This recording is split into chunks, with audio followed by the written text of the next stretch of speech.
ara passem a la segona aportació de l'època medieval amb una ponència en la que parlaran els doctors Salvatore Marino i Paul Bridgewater, no t'ho sé pronunciar, Paul Bridgewater. Bé, Salvatore Marino és un arxiver, paleògraf i historiador de l'edat mitjana, llicenciat en Humanitats a la Universitat de Nàpols, especialitzat en arxivística i paleografia a la Universitat de la Sapienza di Roma, doctor de recerca en història medieval, institucions i arxius per la Universitat de Siena. Des del 2020 és professor lector Serra Hunter de la Universitat de Barcelona i membre del Consell de Direcció de l'Institut de Recerca en Cultures Medievals de la mateixa universitat. Les seves investigacions i publicacions es centren en 4 temes de recerca: els hospitals i l'assistència a l'espai mediterrani occidental, confraries al sud d'Itàlia en el Renaixement, història de la infància i les fonts històriques a la Corona d'Aragó. L'acompanya el jove historiador Paul Bridgewater i Mateu, el segon cognom el puc pronunciar millor, especialitzat en l'edat mitjana, format a Siena i a Barcelona. Actualment és professor associat al Departament d'Història de la Universitat de Barcelona i assessor i traductor de publicacions i textos acadèmics. Es va graduar en Història i va obtenir el màster en Cultures Medievals a la Universitat de Barcelona. L'any 2020 va defensar la seva tesi doctoral amb el títol «Car vosaltres havets a veure sobre hospitals, el Consell de Cent i la construcció de la primera política hospitalària a la Barcelona baix medieval». Els seus interessos de recerca es centren en la història de l'assistència i l'hospitalitat a l'edat mitjana i especialment en la connexió entre la política barcelonina dels segles XIV i XV i les institucions i serveis assistencials. Ens ofereixen a continuació una recerca feta en equip sobre el sistema sanitari a Barcelona entre dues epidèmies, 1348-1515. Bé, doncs teniu la paraula. Moltes gràcies, bon dia a tothom. Gràcies, Teresa, i moltes gràcies en nom també del Paul Bridgewater, o Pont d'Aigua, si voleu. És més fàcil, potser així. I als organitzadors del comitè científic per haver-nos convidat a aquest congrés i haver-nos donat l'oportunitat de presentar alguns dels resultats de les nostres recerques sobre el tema de la salut i també els orígens del sistema sanitari barceloní. Bé, la nostra ponència s'estructura en 3 distintes parts. A la primera el Pol presentarà el paisatge hospitalari barceloní abans de l'arribada de la pesta de 1348. La ciutat tenia fins a 8 hospitals ben documentats, d'orígens i règims diferents, però en línies generals administrats o bé pel govern o bé pel capítol catedralici. En la segona part ens detindrem sobretot a analitzar l'impacte dels cicles epidèmics en el primer segle de la vida de l'Hospital de Santa Creu, 1401-1499.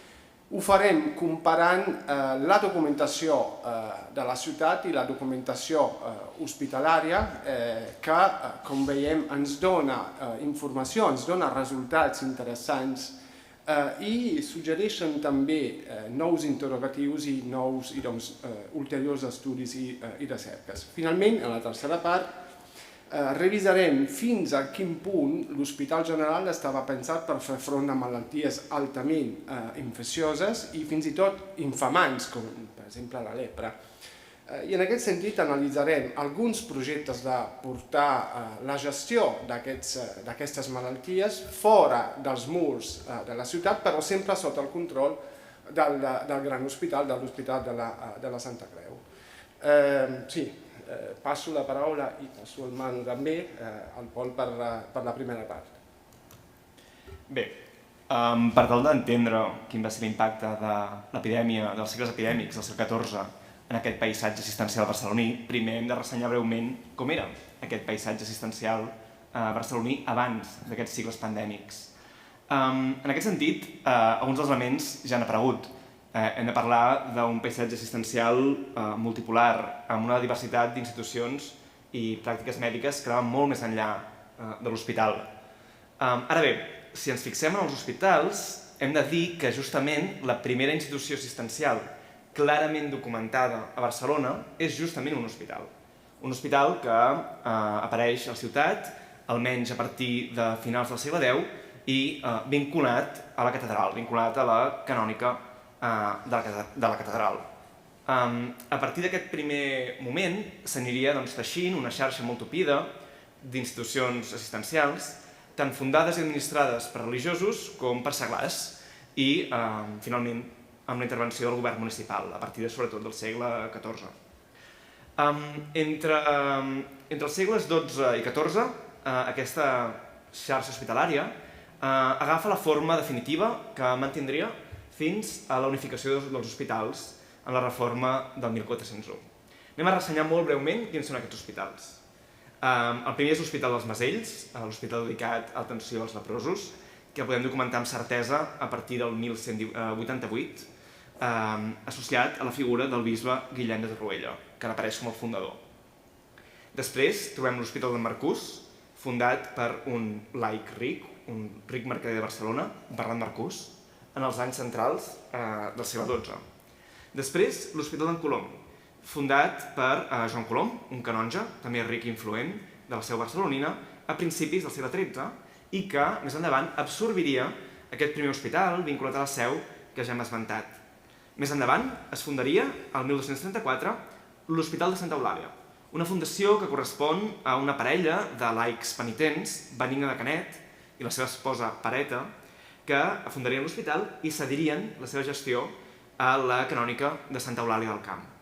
Més endavant, un canonge de la seu de Barcelona, Pere Vilar, fundaria un nou hospital, l'Hospital de Pere Vilar o de Sant Macià, l'any 1256, i el darrer d'aquests hospitals que participaria a la fusió del 1401 seria el d'en Pere d'Esvilar, fundat l'any 1308 per un ric mercader i home públic de la Barcelona del segle XIV, i que acabaria sota el domini del govern municipal. Com ens hem d'imaginar aquests hospitals?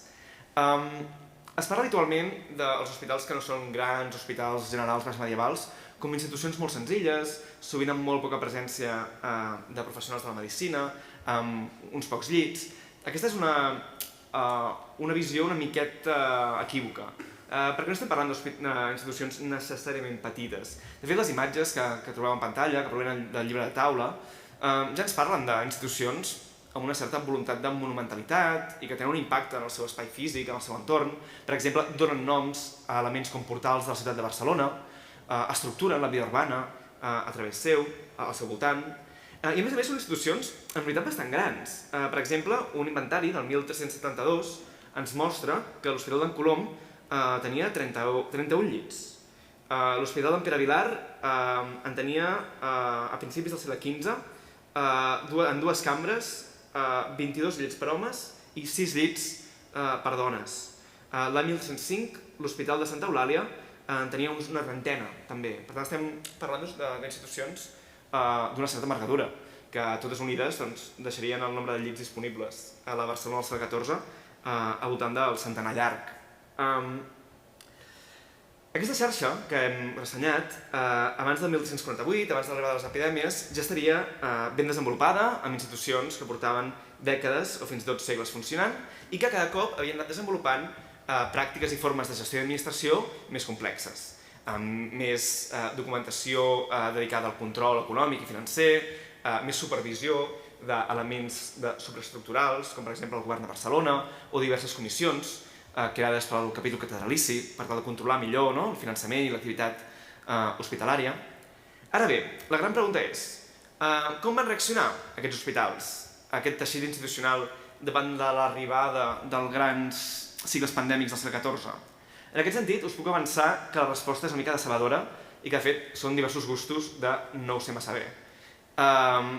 I no perquè...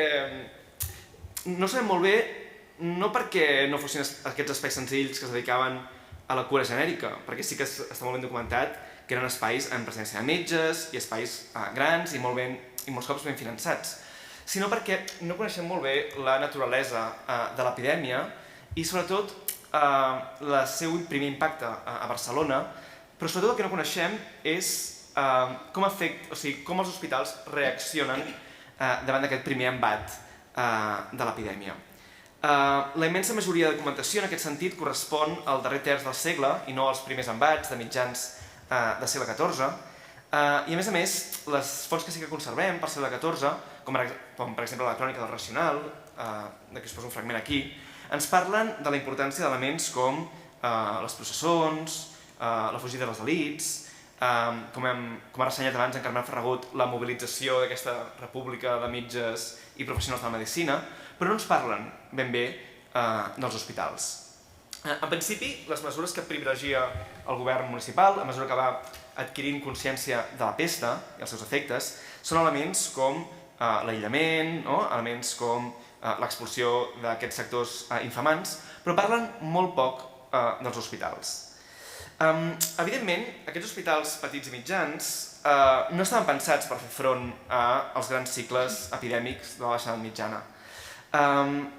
Així, almenys per segle XIV, no es tracta tant de parlar de l'impacte dels hospitals en el combat per l'epidèmia, sinó l'impacte que va tenir l'epidèmia en aquests hospitals. O sigui, parafrasejant una miqueta Kennedy, no et preguntis què pot fer l'hospital per la pandèmia, pregunta't què ha fet l'epidèmia per l'hospital, una mica.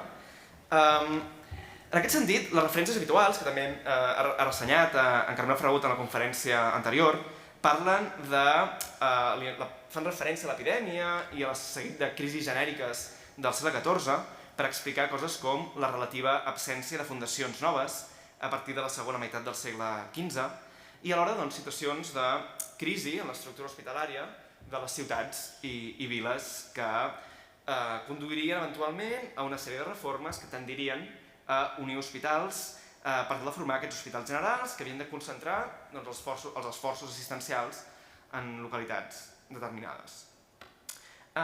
Això és, però, un relat complex perquè costa molt verificar amb dades empíriques. En alguns casos, com per exemple a Lleida, que ha estudiat Guillem Roca, sí que podem potser justificar la reforma del 1446, que uneix tots els hospitals de la ciutat, com una resposta directa a una certa crisi, una desarticulació de la xarxa hospitalària de la ciutat durant aquests darrers segles de l'edat mitjana.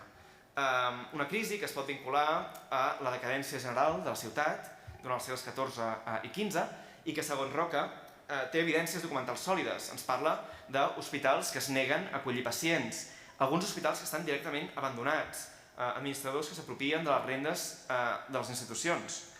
Ara bé, traslladar això exactament a Barcelona, fer un paral·lelisme complet amb Barcelona, és complex. En primer lloc, perquè la decadència de Lleida contrasta amb el dinamisme de Barcelona durant bona part de finals del segle XIV i sobretot principis del XV. I en segon lloc, les fonts no ens indiquen marcadors clars que ens permetin parlar amb dades empíriques d'una crisi greu de la xarxa hospitalària barcelonina del 300. De fet, si ens fixem en indicadors econòmics, podem veure que la situació dels principals hospitals barcelonins de finals del segle XIV era molt diversa. L'Hospital d'en Colom sembla patir algunes dificultats durant la dècada dels 90 amb diversos exercicis negatius que van acumular dèficits importants, però trobem, per exemple, una estabilització important a finals del segle. En canvi, a la Casa dels Malalts, l'Hospital de Llebrosos de la ciutat, la situació sembla més complicada. Teniu les dades aquí en pantalla, on clarament veiem que decreixen les rebudes i augmenten les despeses durant la primera meitat de la dècada dels 90 del segle XIV. En canvi, altres hospitals, però, oscil·len entre exercicis negatius i positius, amb una tendència general, però, a la crescuda paral·lela d'ingressos i despeses. Un cas que, per exemple, també veiem en l'Hospital d'en Pere d'Esvilar, que al segle XIV liquida tots els seus exercicis amb superàvits. Sembla, per tant, agosarat parlar d'una crisi total del sistema hospitalari. Tot i això, sí que podem treure algunes conclusions, potser, de la salut financera d'aquests hospitals barcelonins del 300. En primer lloc, cal recordar fins a quin punt havien crescut en rendes i en complexitat administrativa aquestes institucions. Per exemple, l'Hospital d'en Colom, a principis del segle XIV, segons un llibre de visites pastorals del 1207, ingressava uns 1.500 sous anuals. En canvi, a finals del segle, el 1397, n'ingressa 9.754. Sé que aquestes coses a vegades són difícils de jutjar per elements com la inflació, però estem parlant d'un creixement enorme, no? Passem de 1.500 sous i escaig a 9.750, quasi 10.000. En altres institucions passem d'ingressos a principis de segle que ronden els centenars de sous a altres que ja estan en les xifres de milers. Per tant, aquestes institucions creixen moltíssim a nivell de captació de rendes, tot i que també el nivell de despesa es mostra paral·lel, si no, en ocasions, superior. En aquest sentit, bona part d'aquestes oscil·lacions en la percepció d'ingressos es poden explicar per la importància que tenia pel finançament d'aquests hospitals les rendes generades per alguns elements molt diversos, com la venda directa d'aliments o l'explotació directa, també, de petites propietats agrícoles. Alhora, això fa que els costos derivats de l'explotació d'aquestes terres ens apareixen als llibres de comptes com unes de les despeses més importants, de les partides de despesa més importants. Això podria fer que bona part d'aquests hospitals depenguessin de rendes que són molt variables per naturalesa i que a més necessiten enormes ingressos, enormes inversions per tal de mantenir-les rendibles.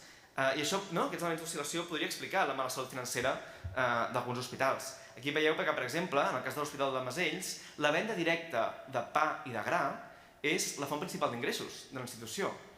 I s'hi veu una caiguda apreciable al llarg de la dècada entre els 80 i els 90 del segle XIV. Això fa, podem entendre que aquesta dependència estructural d'uns ingressos que són molt susceptibles a oscil·lar contrasta amb la tendència a l'estabilitat d'altres ingressos derivats de l'explotació del patrimoni de l'hospital. De fet, a finals del segle, les principals partides d'ingressos són la venda de pa, però també les rendes derivades de censos emfitèutics, censals i aniversaris, que es mantenen estables o tendeixen a créixer. Això ho veiem molt clarament també en el cas de l'Hospital de Pere d'Esvilar, en què les rendes més importants deriven directament de l'explotació del patrimoni hospitalari i que semblen donar uns rendiments bastant majors. Per exemple, veiem la importància dels censos sobre propietats urbanes i rurals, el lloguer de forns i de propietats de l'hospital, com magatzems, les pensions de censal, que tenen ja un paper important, amb 820 sous, el 1388, o, l'element més important, el lloguer de molins, de molins bladers. En aquest sentit, aquest hospital, el de Pere d'Esvilar, tenia un patrimoni important, considerable, major que els altres hospitals i que podria explicar perquè tots els seus exercicis acaben amb superàvit. Això ens pot parlar, ens pot permetre parlar de fins a quin punt és adequat ressenyar el segle XIV com un moment de crisi absoluta del sistema sanitari barceloní i fins i tot si explica això la reforma del 1401. Com sabeu, el 1401 el Consell de Seny, el capítol de la seu de Barcelona, inicien un procés de reforma en què s'uneixen, que acaba amb la unió dels 6 principals hospitals de la ciutat en una sola institució, l'Hospital del Santa Creu. Ara bé, què motiva ben bé aquesta reforma? Això no és tan fàcil d'esclarir. De fet, creiem que no només es pot entendre com una reacció a uns episodis concrets de mala gestió, o fins i tot no es pot entendre només com la reacció a una crisi profunda del sistema hospitalari barceloní causat per les epidèmies i per aquests grans debacles del segle XIV, sinó com a resultat d'una sèrie de processos de transformació de llarga durada que afecten l'administració i el finançament dels hospitals de la ciutat. Altres exemples, com el cas valencià, poden oferir uns paral·lels interessants. Per exemple, Mercedes Gallén ens explica les motivacions de la concentració hospitalària de València a finals del segle XV i ens parla de la unió econòmica i administrativa d'hospitals que pateixen problemes de rendes amb altres que estan més sanejats. En el cas de València, els que pateixen problemes de rendes i d'ingressos són justament els ciutadans, si no m'equivoco, que s'uneixen amb alguns hospitals eclesiàstics que sí que tenen una situació financera més sanejada. Si no m'equivoco, el dels innocents destaca en aquest sentit. A Barcelona podia passar justament al revés, que hospitals amb problemes econòmics, com el d'en Colom o dels Llebrosos, s'uneixen a hospitals financerament més estables, com el d'en Pere d'Esvilar, en aquest cas sota el control municipal. També és possible que el model financer d'aquests hospitals es demostrés al final caduc, es mostrés una miqueta passat de moda cap al 1401, en l'època aquesta de la Reforma.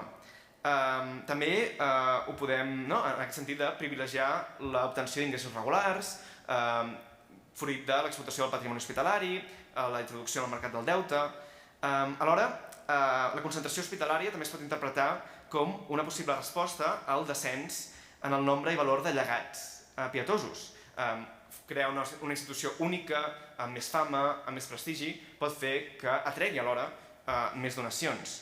En aquest sentit, explicar la reforma és complicat, ens obliga, si seguim la documentació coetània, a parlar d'esforços de racionalització. Trobem a finals del segle XIV documentació municipal en què ens parla d'hospitals mal administrats i en què cal que siguin posats en deguda administració. De fet, l'escriptura de fundació de l'hospital ens parla de la conveniència i utilitat de la concentració hospitalària, que atendria millor a pobres i malalts. De fet, documentació posterior del segle XVII i del segle XVIII ens parla de la gran molèstia que la ciutat i capítol tenia en posar en ordre el regiment d'aquests 6 hospitals, ja que el govern era distint i cada un governava i regia com volia. Altres documentació borbònica del segle XVIII ens parla de la reforma com justificada pel más acertado gobierno i mayor comodidad del govern de l'hospital. Per tant, aquesta racionalitat de l'administració seria una raó que explicaria la reforma. Alhora, la millor cura de les necessitats, això és una referència constant que ens apareix a la documentació coetània. I, per últim, la idea de reforçar aquesta idea d'un procés lent, un procés multifactorial, en què la descripció d'un episodi de crisi pot encaixar, també pot ser correspost també a retòriques legitimistes destinades a justificar jurídicament un exercici complex en el que has d'unir hospitals, has de molts cops ignorar la voluntat de fundadors, la voluntat de llegataris, i per tant molts cops apel·lar a la crisi, apel·lar a la mala gestió, és una forma per justificar aquests encaixos jurídics que molts cops són difícils. Més enllà dels motius però que van conduir la reforma i el paper que les epidèmies van poder tenir en aquest procés, és clar que l'Hospital General actuava com un espai que concentrava l'atenció de la ciutadania i l'atenció del govern, també i que concentrava les funcions assistencials en la mateixa ciutat.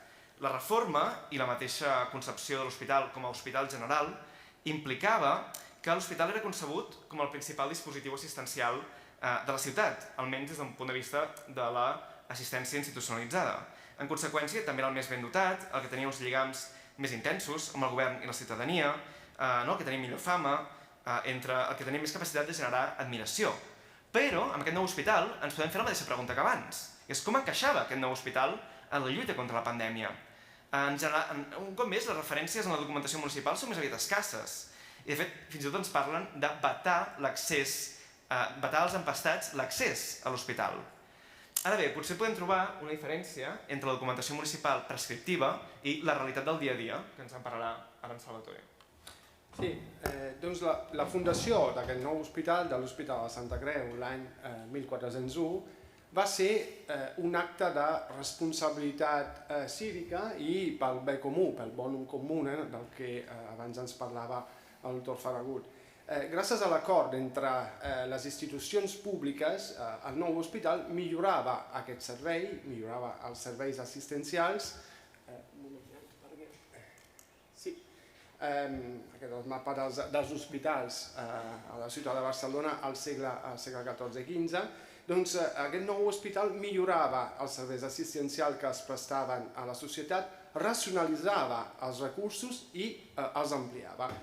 En aquest sentit, l'exemple de l'Hospital barceloní va ser un dels primers exemples, experiments, si volem, de reforma, de concentració administrativa hospitalària que va interessar moltes ciutats europees durant la Baixa Era Mitjana.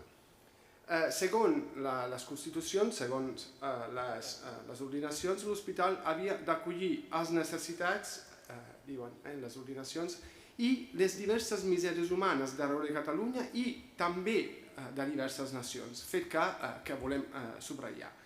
Era una mena de talismà que mantenia la pau social. Allà es practicaven les obres de misericòrdia, mitjançant les quals la ciutat es preservava d'infortunis i mals i podia viure en pau i concòrdia. Bé, el nou hospital prestava tots els serveis sanitaris i assistencials que necessitava una ciutat com Barcelona, és a dir, alimentar els famolencs, allotjar els sense sostre, medicalitzar, assistir i guarir o intentar guarir els malalts pobres, acollir, nutrir, però també educar els infants abandonats, aïllar els errosos. Hem vist que les ordinacions de 1417 parlen d'infortunis i mals de la ciutat, i entre aquests la fam i les epidèmies. Veiem, doncs, quin fou l'impacte de les epidèmies sobre el nou hospital. I ho farem a partir d'aquest gràfic que ens mostra els episodis de pesta a la ciutat de Barcelona al llarg de tot el segle XV. Les fonts documentals utilitzades per elaborar aquest gràfic són diverses, les rúbriques de Bruniquer, evidentment, sobretot, però també els diaris de la Generalitat i del Consell de la Ciutat, els llibres de crides, la documentació hospitalària, en certa manera. Evidentment, també les fonts bibliogràfiques ens han servit per completar aquest quadre i també comparar la intensitat i també les conseqüències de les epidèmies tant a Barcelona com a Catalunya. Ara, per dibuixar aquest gràfic i tenir una idea general de els diferents cicles epidèmics que va patir la ciutat de Barcelona, hem assignat a cada any un determinat nivell d'alerta, de 1 a 5, segons la intensitat i la difusió de la infecció, el nombre de morts, de malalts i de morts, els mesos també de durada, les mesures higièniques i sanitàries adoptades per la ciutat per tal de prevenir els contagis.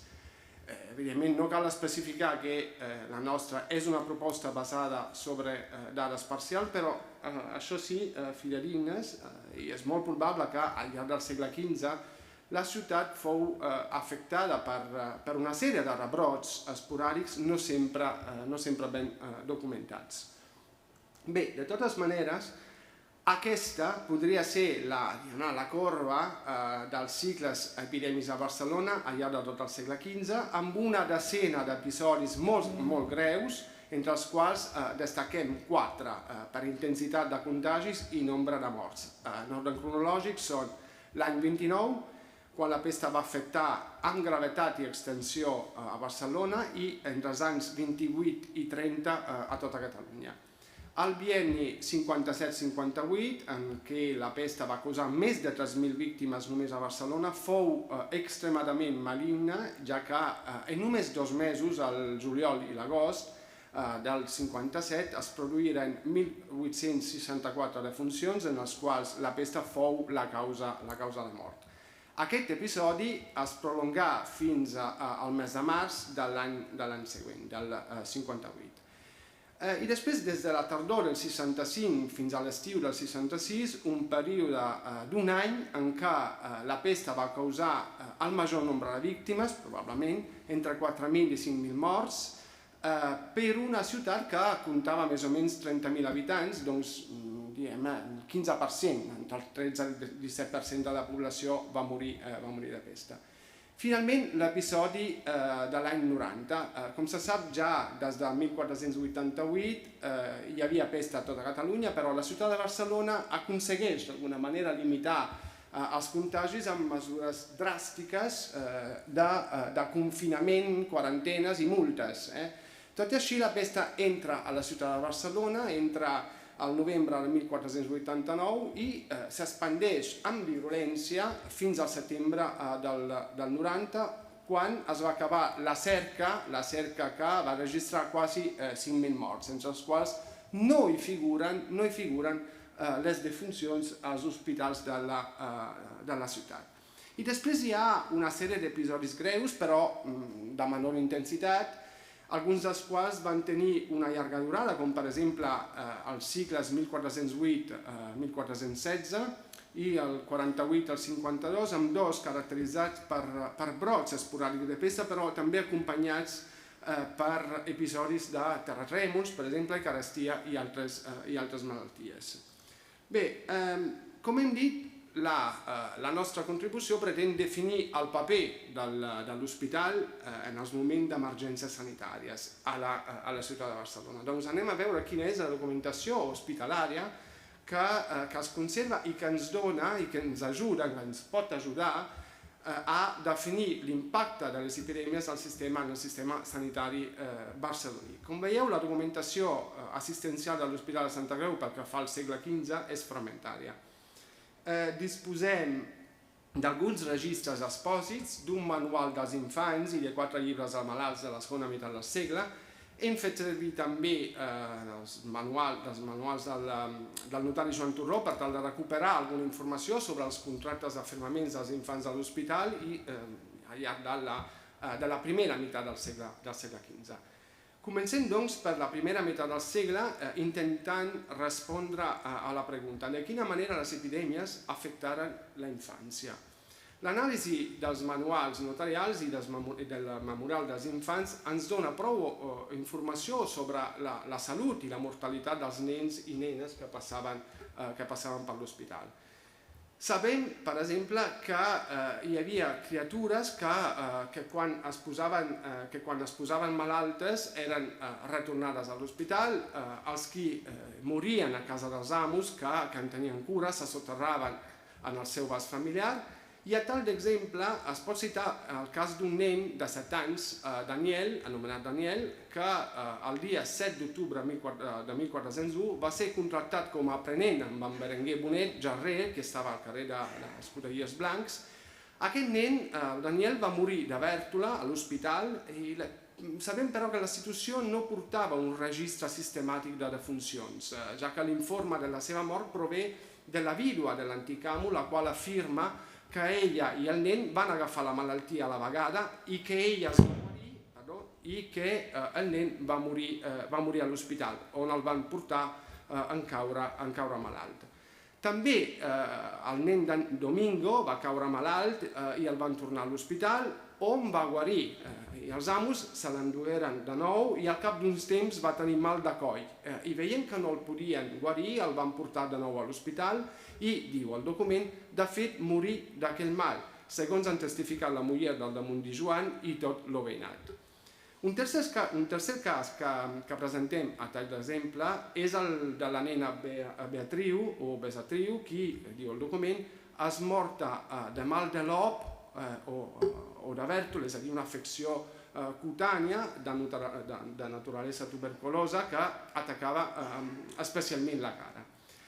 El memorial dels infants registra una decena de casos de pesta entre les criatures que van deixar l'hospital per integrar-se a la societat i al món laboral de Barcelona. Alguns infants, com hem vist, retornaven a l'hospital per curar-se o per morir-se.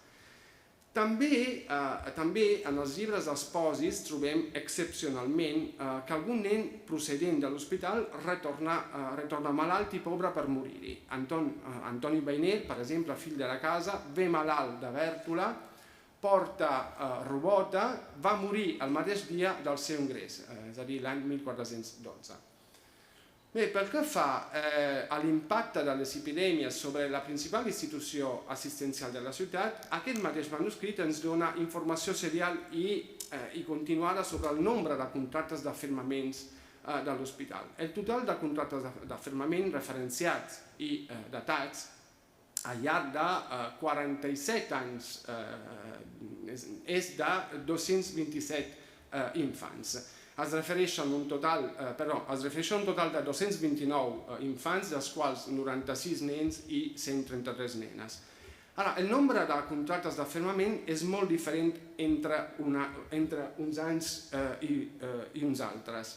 Hi havia anys en què no es feia cap contracte, o molt pocs, i anys en què s'enregistraven com a mínim 17 o 18, com per exemple els anys 1428 i 1429. Analitzant aquestes dades, fa uns anys Teresa Vinyol i jo no vam saber o poder establir les causes d'aquestes diferències. Bé, potser, ara Teresa, potser que tenim un indici interessant. Sí, perquè si ens fixem en les dues corbes, la de dalt dels contractes d'afirmaments i la de sota dels cicles epidèmics a Barcelona, notem que els anys en els que es feien més contractes foren els de pestilència a la ciutat i doncs també a l'hospital. Destaquem especialment els anys 1415 i 16, el 29, de manera molt evident, i el quinquenni 37-42. Deia que és un indici del probable impacte de les epidèmies sobre el nou hospital i pregunto, com interpretem aquesta coincidència de dades? Potser que també una coincidència, però no crec. Es podria interpretar com una mesura de cautela i protecció envers de les criatures que vivien en el recinte hospitalari. Per dir-ho en parole povere, com diem a Itàlia, arriba la pesta a la ciutat i a l'hospital entren molts malats. Què fa la institució assistencial? Doncs es preocupa de protegir els més vulnerables, és a dir, els infants de la casa, mitjançant aquestes pràctiques d'afillament. Bé, l'altra tipologia documental que hem analitzat, que hem utilitzat per a detectar l'impacte de les epidèmies sobre l'hospital és la sèrie dels llibres d'entrada dels malalts del segle XV. Sèrie que la Jimena Illanes, la doctora Illanes, va analitzar de manera brillant i amb detall. Es tracta de 5 registres que ens donen informació sobre el nom, la procedència, l'ofici, l'edat, la malaltia i també les possessions dels malalts que ingressaven a l'hospital. Es tracta, doncs, d'una font ben rica, ja que ens mostra un ampli ventall d'informació que permet conèixer els usuaris de l'hospital barceloní a la segona meitat del segle XV. Desafortunadament, pel que fa al segle XV, aquesta sèrie és fragmentària. Es conserva un llibre de 1457, 3 que cobreixen l'arc cronològic entre el 73 i el 92 i un altre dels anys 1497 i 1501. Tot i així, com podeu veure al gràfic, es tracta d'anys en els que la ciutat de Barcelona va patir episodis greus d'epidèmia.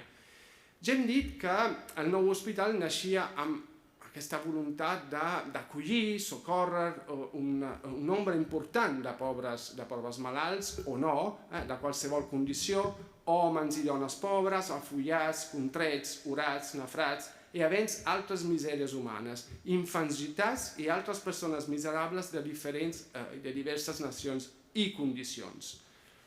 Es mostra, doncs, una vinculació entre pobresa i malaltia i, de fet, Jimena Illanes defensa que seria precisament aquesta condició de pobresa la que portaria molts malalts a l'ingrés a l'hospital. Aquestes persones ingressades havien de ser, evidentment, servides, curades i alimentades cobrint les seves necessitats. Com estaven organitzats els espais de l'assistència al nou edifici hospitalari? Sabem que a mitjans del segle XV existien 4 cambres per homes i 2 per dones. Això, evidentment, implicava la presència de personal diferenciat per tal de rebre cada persona segons el seu gènere. En el cas de les dones, aquestes eren rebudes per una dona assalariada que havia de fer contínua residència a l'hospital i que es dedicava a acollir, atendre i cuidar a les malaltes. En el cas dels homes era l'infermer, qui també havia de residir a l'hospital, el que els rebia, els netejava els peus i en general, tot i que podia fer que algú altre els netegés i els donava llit i menjar. L'infermer, juntament amb el rector, també interrogava els malalts sobre els seus béns, diners i deutes i on els tenien i els apuntava al seu llibre d'infermer juntament amb el nom, la procedència i el que acostumaven a treballar. Existien, a més, persones concretes que s'encarregaven d'atendre els leprosos i els orats. I aquest és un tema, potser, sobre el que s'hauria d'investigar, s'hauria de treballar una mica més. En quant al personal sanitari, aquest estava format pels metges físics, això ho sabem, però volem insistir sobre aquest aspecte de l'hospital com a espai de medicalització ben organitzat. Doncs metges físics, barbers o cirurgians i apotecaris, cadascú amb funcions teòricament diferenciades, tot i que la pràctica no sempre s'adequava a la teoria. Els metges físics eren qui s'encarregaven de prescriure dietes i receptar medicines i tenien l'obligació de visitar els malalts 2 cops al dia, al matí i a la tarda. Els cirurgians, en canvi, s'encarregaven de curar les ferides, practicar sagnies o extreure dents. Els apotecaris eren els que s'ocupaven de preparar les medicines en un obrador que tenia dins del mateix hospital, però aquest és un tema del qual s'han ocupat molt bé en Carles Vela, publicant diferents treballs. Pel que fa als usuaris, els 5 llibres registren un total de 4.584 pacients, més o menys el 74% homes i 26% dones. En quant a la procedència dels pacients, predominen tant en homes com en dones la presència de malalts de fora de Catalunya. Aquests són tant dels territoris de la Corona d'Aragó, Catalunya, València, Aragó, Mallorca, Nàpols, Sardenya, Sicília, com també castellans, occitans, alemanys i anglesos. Un hospital, doncs, que acollia, com diuen les ordinacions, persones miserables de diverses nacions. En quant a la mortalitat, en termes generals, podem dir que la majoria dels pacients que entraven a l'hospital, entraven malalt, evidentment, van sobreviure i varen poder sortir d'allà. La dolència que es menciona més en les diferents entrades és la genèrica febre, la qual, com sabem, és un símptoma més que una malaltia.